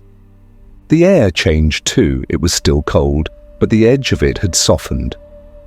The wind carried something new, an unfamiliar scent, sharp and wet, the smell of thawing earth far below the frozen crust. It was not yet warmth, but the promise of it. The men rose at dawn, as they always did, but their breath hung differently in the light. The sky no longer felt like a ceiling. It had begun to open. A faint gold shimmered on the horizon, where before there had been only grey. It was weak, almost transparent, but it lingered longer each morning. Inside the camp, the change was small but real. The guards no longer wrapped their scarves so tightly. The barracks doors stayed open a little longer before the wind could force them shut. And within that narrow shift of season, life began to move differently. Still cautious, but with a quieter rhythm. One morning, word spread that the mail had come. The men gathered near the gate, their faces still expressionless, but their eyes searching. A guard read names from a list, his voice flat, each syllable heavy with distance. Most names were followed by silence. A few by a single step forward. Those who received letters held them as though afraid they might vanish. Some read immediately, their hands shaking, eyes flickering across every word. Others waited until night, when they could unfold the paper in private, savoring the shape of each sentence. The ink was faint, the handwriting uneven, but the meaning was clear. Someone remembered them. Someone still waited. One man received no letter but held another's envelope as though it were his own. He asked to read it aloud, his voice steady but low. The words spoke of spring in the south, of trees blooming along a river, of children laughing near open windows. The barrack fell silent as he read, the images weaving themselves gently into the minds of those listening. When he finished, he folded the paper carefully and handed it back without a word. Another man was reassigned from the mine to the repair shed. His hands, once blackened by coal, now worked with tools instead of shovels. It was quieter there, warmer too. He found himself listening to the ticking of gears, the hum of metal against wood. The sound became a rhythm of its own, a small reminder that something could still be made, even here. The ground outside began to shift. Beneath the hard crust, patches of dark soil appeared, softening under the sun's brief gaze. Water pooled in shallow puddles, reflecting the fences like silver threads. The men stepped carefully around them, their reflections moving like ghosts in the thawing ice. Birds appeared one morning, 2 of them small and grey, circling the wire before landing on a post. Their presence drew every eye. It was the first movement of life not born from human hands that anyone had seen in months. The birds pecked at the snow, chirping softly, unaware of what their song meant to those who listened. When they flew away, the silence they left behind felt almost holy. The mine grew less cruel with the thaw. The air underground was still heavy, but no longer biting. The dripping water from above became a constant sound, steady as breath. It marked time differently, more gently. The men learned to listen to it as they worked, a soft reminder that the world outside was changing, even if they could not yet see it. In the evenings, the stove's fire burned a little slower, the need for heat less desperate. The men sat closer to the open door, letting the cool air in. They spoke more now in low voices, sharing fragments of memory and plans they did not call plans. Someone mentioned the taste of fresh berries, another the sound of rain. The words drifted like seeds, small, fragile, full of possibility. A few began to smile again, not wide, not often, but real. The curve of lips softened by the faint sunlight coming through the window. Hope, if it could be called that, returned not as a wave, but as a breath. It moved quietly through the camp, touching one person, then another, until even the silence felt lighter. One evening, a man stepped outside after roll call and stood still, looking toward the western sky. A thin band of pink stretched across the horizon. It lasted only a moment, then faded, but it was color, true color, for the first time in many months. He smiled without realizing it, his breath rising in pale spirals. The guard at the tower did not tell him to move. Perhaps he was looking too. Inside, the carved figure from winter still stood on the windowsill. The frost had melted from its surface, revealing the grain of the wood beneath. Someone had turned it slightly, so it faced the sunlight. It caught the faint glow, its shadow softening against the wall. At night, the men slept more deeply. The air, though still cold, felt gentler against their skin. Dreams returned, slow, pale dreams of movement, of open roads, of green fields that might one day be real again. Even the snow seemed to change. It no longer fell in silence, but melted into water that carried the reflection of the stars. Each drop that fell from the roof was a small reminder that nothing stayed frozen forever. They began to believe, cautiously, that survival was not just endurance, but return, that the world outside the fences might still wait for them. They spoke less of death now, more of living, though never directly. The thought was too fragile to name. In that fragile season, life did not bloom, but it stirred. Beneath the thin sunlight, beneath the melting snow, something quiet and persistent moved, like breath finding its way back into lungs after a long sleep. The men rose each morning with the same weariness, but now there was a rhythm to their motion, a purpose that felt less heavy. Each day survived was a victory, small and unspoken, carried in the slow beating of their hearts. Endurance and the quiet strength. Spring, though gentle, did not erase the hardships. The air was less cruel, but life remained the same rhythm of labor, hunger, and silence. The body learned to move through exhaustion as if it were part of breathing. The mind, quieter now, floated between memory and endurance.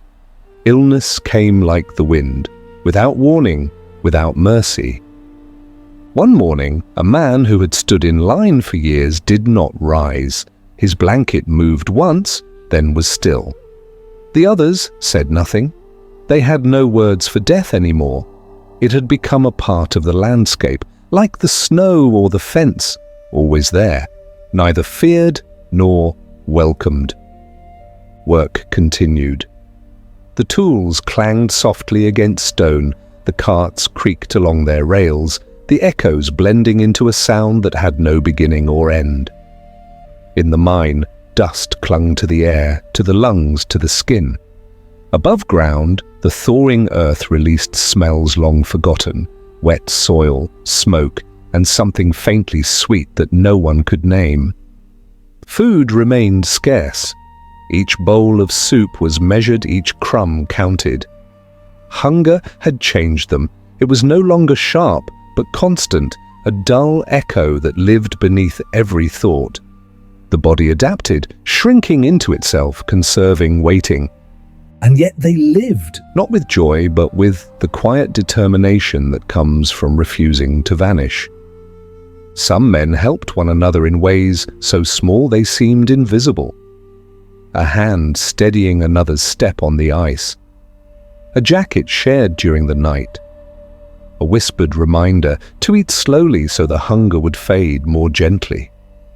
These gestures did not save lives in the grand sense, but they made survival bearable. Accidents happened often, a fall in the mine, a tool slipping, the heavy silence afterward. When such things occurred, others gathered not in panic, but in patience.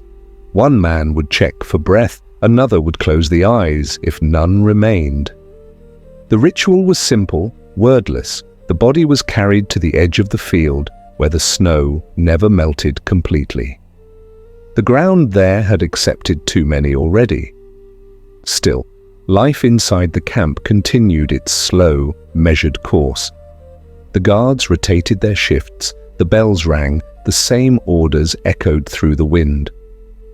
The repetition itself became a strange kind of comfort, the certainty that tomorrow would look exactly like today, that nothing new could come to break the fragile rhythm.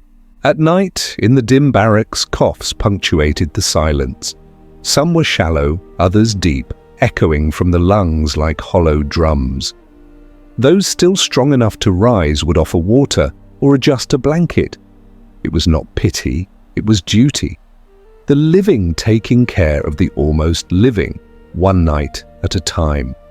A man named Petrov, thin as a shadow, had begun to carve small shapes from bits of wood he found near the furnace. He never spoke while working, but his hands moved with quiet purpose. He made birds, tiny ones, each no larger than a thumb. He gave them to others without a word, placing them beside pillows before dawn. When asked why, he only smiled faintly and said, "Because hands must remember gentleness." Another man, who had once been a doctor, tended to the sick as best he could. He had no instruments, no medicine, only scraps of cloth and melted snow. Still his presence brought calm. His voice was steady, his touch light. Sometimes he sang under his breath while he worked, just a hum, more rhythm than melody. It soothed the air, made the barrack feel almost safe. Outside, the thaw revealed things long hidden. Old footprints frozen in ice. Rusted tools buried in the snow. The skeleton of a cart half buried in mud. The world seemed to be exhaling, slowly giving back what winter had taken. The men moved carefully through the melting ground, their boots sinking into slush. It was messy, exhausting, but somehow beautiful, the first true imperfection in months of stillness. They watched as streams formed between the barracks, thin rivers reflecting light. Water moved where once there had been only stone and ice. One evening, after roll call, the sky turned a deep shade of blue, darker than ink. Stars appeared, clear, sharp, almost too bright to look at. The men lifted their heads, blinking against the brilliance. For a few seconds it felt like freedom, to look up instead of down. In those same nights, fever came. The weak burned silently under their thin blankets. The doctor did what he could, cooling foreheads with damp rags. Others sat nearby, awake but quiet, keeping watch not for death, but for the moment when breathing slowed. They had learned not to fight what could not be stopped, only to meet it with stillness. Each loss was felt, though no one spoke of it, a space in the line, a missing cough in the dark. A bunk left empty by morning. They marked these absences not with grief, but with care for the living. When someone fell ill, others brought soup before eating their own. When someone stumbled on the path, hands reached out automatically. This unspoken bond was the only wealth they possessed, and they guarded it quietly. The mind too learned endurance. Thoughts became slow, deliberate, stripped of anger and fear. The past grew softer, blurred by distance. The future existed only in the next sunrise. What lay beyond that could not yet be imagined, and through it all, the body continued, breathing, lifting, walking, surviving. Each heartbeat, though fragile, was an act of defiance against the silence that waited outside the wire. The men no longer spoke of miracles, they did not ask for deliverance, but they believed in their own quiet way that life itself was enough of a miracle to keep going. Sometimes, in the half-light before dawn, someone would whisper a name of a child, a wife, a place once warm. The sound would fade, but it left behind a trace of something like strength. The memory of love was its own kind of nourishment, invisible but real. As days folded into one another, the camp seemed to breathe with them, a slow, heavy rhythm of endurance. Nothing changed, and yet everything did. Beneath the routine, beneath the weariness, there was a pulse that would not die. They endured not because they expected rescue, but because living itself had become a form of quiet honor. Yet, the sense of connection never disappeared. News of amnesty and political change.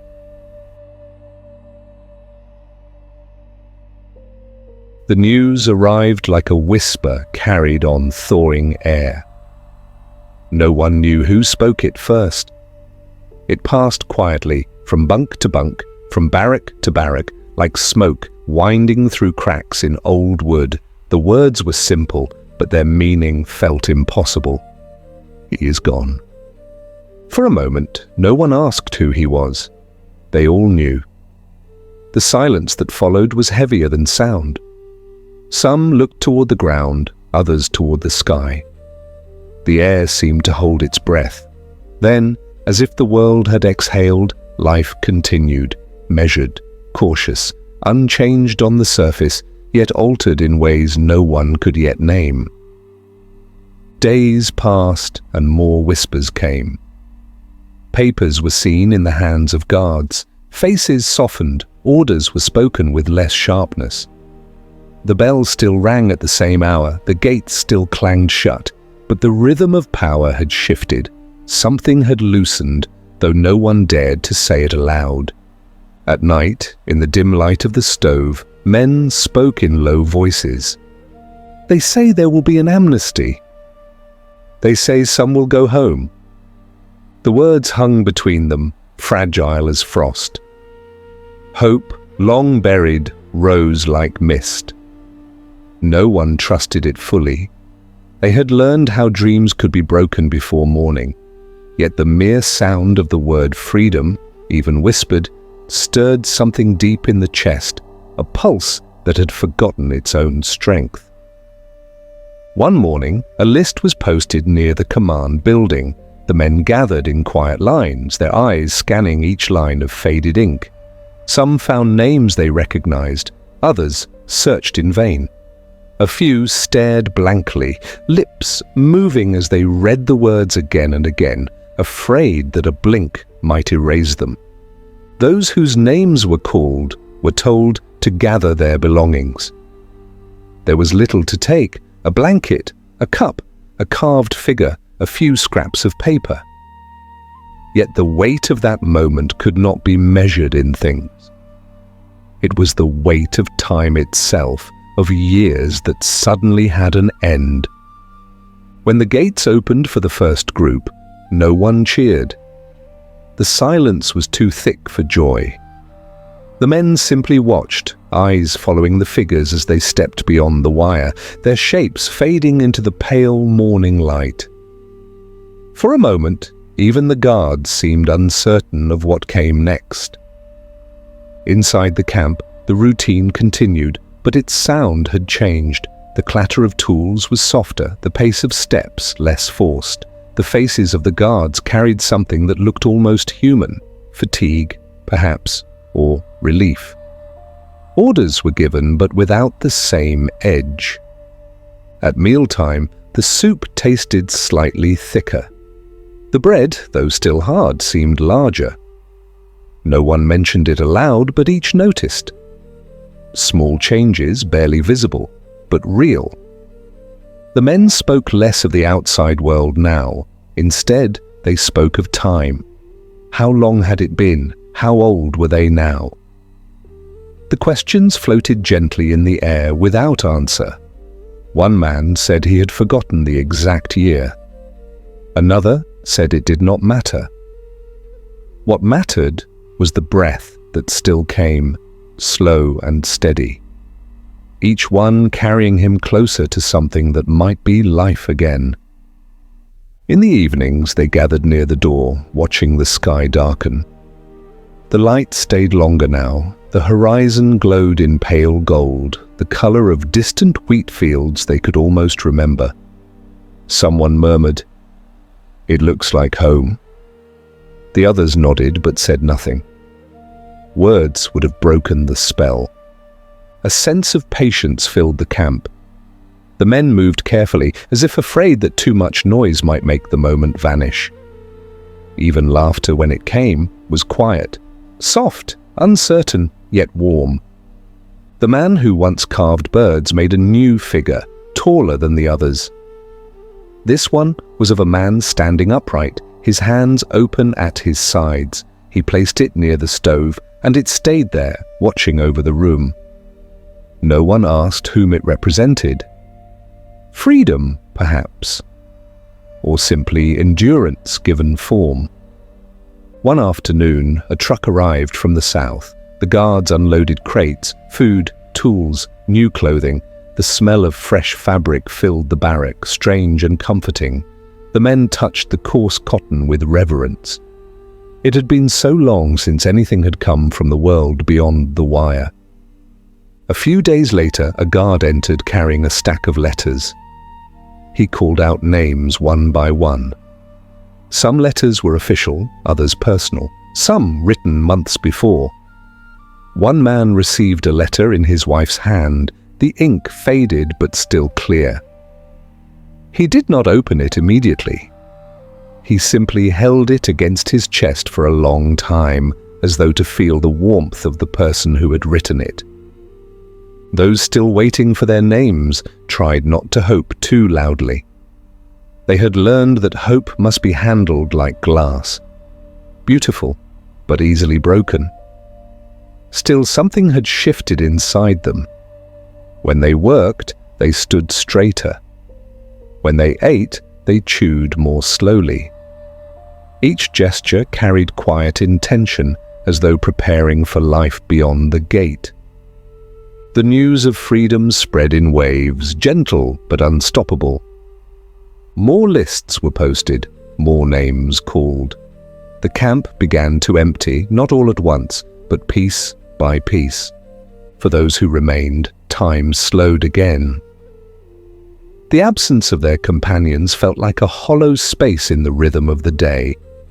Yet even that emptiness was softer than before, filled not with despair, but with a tender ache, the kind that comes from knowing change is real, even if it arrives for others first.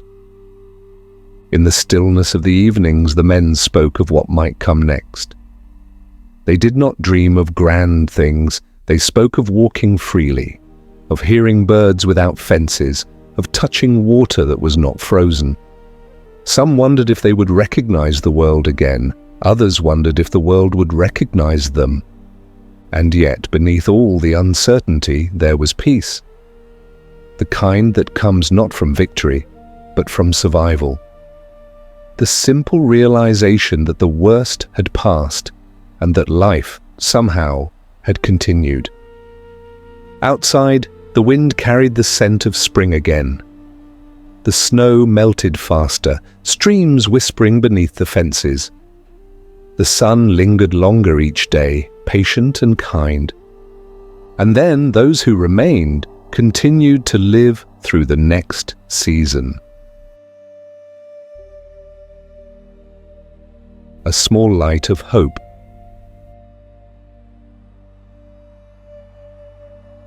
A year passed. Time, once heavy and cruel, began to move differently. It no longer pressed against their days like a weight, but drifted softly like the thin mist that rose from melting snow. The seasons had turned again, almost quietly, as though the world itself wished not to disturb those who had endured its hardest winters. The camp was smaller now, fewer voices, fewer footsteps, but more light. The fences still stood, the towers still watched, yet they seemed less absolute. The men moved through the days with slower steps, but with a steadiness that came from long survival. The storyteller, one among many, looked at the faces around him and saw what time had done. Lines etched deeply into skin, eyes dulled yet steady, hands scarred but still capable of care. These were not the same men who had arrived years before, hollowed by fear. Something inside them had changed. Not hope, exactly, but a quiet understanding of life's stubbornness. In the mornings, the sun returned earlier. Its light slipped through cracks in the wood and touched their bunks with thin threads of gold. It was not warm, not yet, but it carried the promise of warmth. The men rose to it, wordless but attentive, as if greeting an old friend who had finally come back. Each day unfolded like a repetition of the last, yet now it felt softer. The work continued, lifting, digging, carrying, but there was rhythm in it, a kind of muted grace. The men no longer thought of escape. They thought of endurance, of the simple dignity of doing one thing after another, quietly, until the light faded again. Small things became everything. A cup of water that did not freeze overnight. A song hummed under the breath while walking back from the mine. The smell of thawing soil. The memory of laughter from long ago. Even art, fragile and unspoken, found its place. The man who carved birds continued his work, shaping them from scraps of wood, each smaller and more delicate than before. He placed them on the windowsill one by one until a small flock gathered there, frozen in flight, yet somehow alive. When the wind blew through the cracks, it made the smallest sound against their wings like a whisper of movement. Another man began to draw again using charcoal on torn paper. He sketched faces, not of guards or fences, but of people he remembered. A child, a wife, a street vendor, a stranger passing on a train. The drawings were simple, yet in them lived a tenderness that no hardship could erase. When others saw the sketches, they sat quietly, looking. Some smiled faintly. Some turned away, afraid that memory might hurt too much. But the images stayed in their minds, soft and persistent, like the sound of a faraway bell. Even those who had forgotten how to hope found themselves listening again to the rhythm of the seasons. The air was no longer filled only with wind and orders. It carried the faint call of birds, the distant rush of water, the murmur of life beyond the fences. The camp was still a place of struggle, yet within it bloomed something small and human. Kindness, patience, the silent companionship that asked for nothing and gave everything. These were not victories to be written down, but they mattered more than survival itself.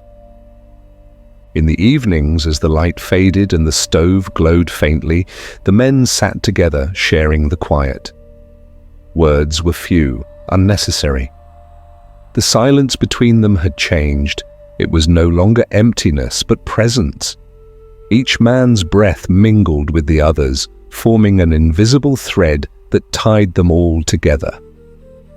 Sometimes someone would speak, not of politics, not of freedom, but of life, of bread, of music, of the first time he had seen snow as a child and thought it beautiful. The others listened, their eyes half closed, letting the sound settle into the dim air. It was not a story of victory. It was a story of being human. When sleep came, it came gently. The sound of the wind outside became a lullaby. The snow, falling again in soft flakes, covered the roofs like a blanket. The barracks creaked softly, the stove sighed, and within that fragile warmth, the world felt almost kind. There was no grand ending, no gates flung open in triumph, only the steady continuation of life. And within that meaning, they had learned that survival was not defiance nor surrender, but balance, a way of standing quietly between pain and peace. They had learned that even in the deepest cold, the soul could find its own warmth, small but enduring. When morning came again, the sun rose higher. The sky, pale blue and endless, stretched above the fences. The carved birds caught the light, their wooden wings glowing softly. The storyteller watched them and smiled, a faint, tired smile, but true. Amid the frozen land, they still kept a small warmth of the human heart.